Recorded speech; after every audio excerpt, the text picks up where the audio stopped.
But without Easter, Christmas would have no meaning at all. Just lots of lights, decorations, Santa Claus. Nothing wrong with Santa Claus, but that's not the point, is it? The point is Easter. It's not just that Jesus came that first Christmas Eve so long ago, but what he came to do. Yes. And to me, Easter is the most special day of the year. And it's when we're reminded that we have hope. Because of what our Savior did at Easter time, we have hope. I want to thank Pastor Trevor for inviting me to come up again. And this is my third time. I'm in danger of wearing out my welcome. And I want to thank also Pastor Byron. This is the first time we've ever met.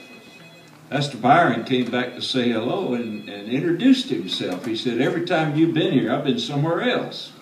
He's busier than me. He travels more than I do. You might not know that, but he travels all over, and I think Brother Trevor does too. They're on the road a lot. So thanks for taking a chance on a hillbilly again. And I come from southern Canada, Tennessee. Way down in southern Canada. Tennessee, and I was born in North Carolina. And it was so good to visit with Brother Morris McMillan. Is it CCAT? Have I got it C-K-A-T, right? Yeah, CCAT. 800? 600. 600. Yeah. 600 a.m. He does the Sunday morning gospel time, and I know most of y'all probably listen to that. I wish I lived a little closer to North Bay so I could hear it. It's a long way to Tennessee where I live. Wayne Sullivan, who lives here in town, who's a friend of Morris, and I used to perform together on a television show down in Hamilton, Ontario, CHCH, and I think they showed it up this way for a while, sort of syndicated, I guess is what you call it. And Wayne tried to reach me to get me in touch with our friend down here, Morris, to do an interview on the Sunday morning gospel. And I was down in Texas playing cowboy churches.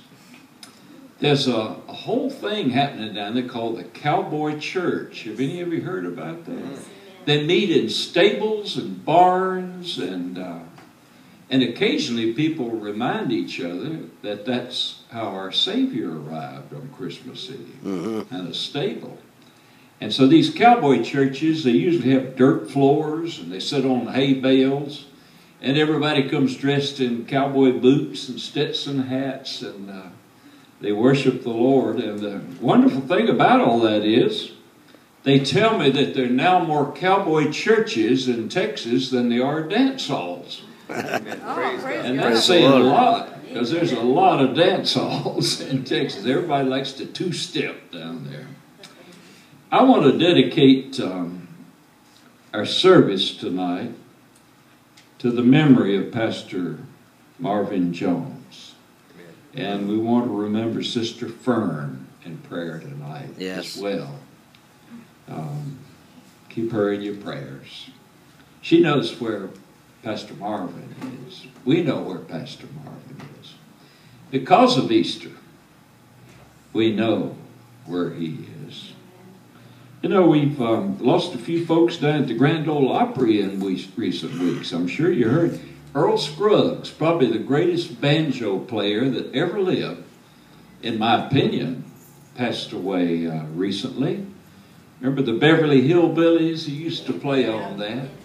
And we lost Ferlin Husky. Remember Wings of a Dove? Wings of a Dove. Charlie Louvin of the wonderful Louvin brothers. They did a lot of gospel music in their career. Charlie Louvin also went home to be with the Lord in the past few months. So we've lost a lot of dear friends in the music world. And but most importantly tonight we're thinking about Pastor Marvin. And I'm going through my notes here, and I found it. John 11:25 I am the resurrection and the life. He who believes in me shall live, even if he dies. Amen. And everyone who lives and believes in me shall never die. That's real good news, I'd say. I think we need to give the Lord a big hand. Yes. It's good news. Gloria Gaither is one of my favorite hymn writers, and she's also a poet. She and her husband Bill, as you know, write hymns, modern day hymns. But Sister Gloria is a poet, and she had something to say that I think applies very well to Pastor Marvin. When all God's singers get home. The words of Gloria Gaither. I like to think before time began, before the world was created or galaxies were flung up into space, there was God, and he was singing a song. The music was so beautiful that it had to be heard. So God created. And down through the ages, he's always had his singers who picked up fragments of the melody, hummed bits of harmony, wrote phrases of poetry, or danced short movements. No one has ever heard the whole song since that day that God sang it alone. But one of these days he'll gather all of his children home, and one by one the singers of all the ages will lift up their voices and fill in the parts that life has taught to them.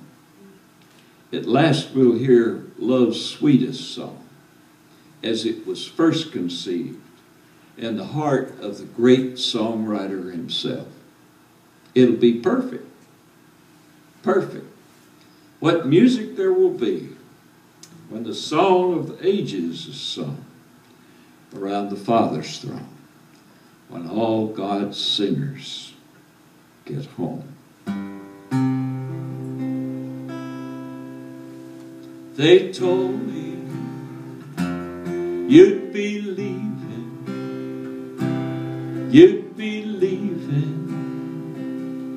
us behind. Soon you'd go walking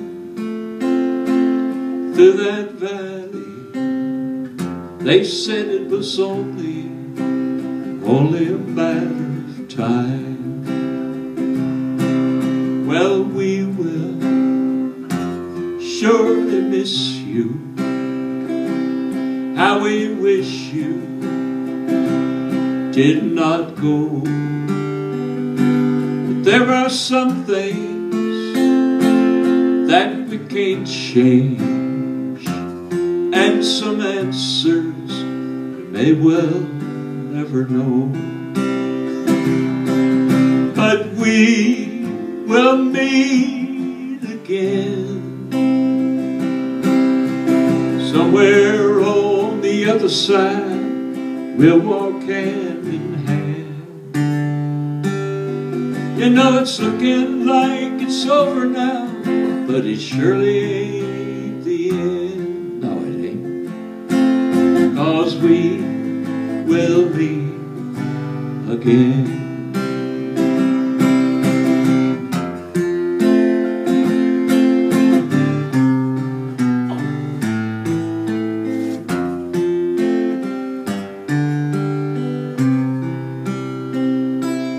All the seeds that you once planted, they are now flowers out in the field. Oh, but someday we will be gathered for to join you high upon the hill. And we will meet again, Pastor Marvin. Yes. Somewhere on the other side, we'll walk hand in hand. You know it's looking like it's over now, but it surely ain't the end. No, it ain't. 'Cause we will meet again. Yes, we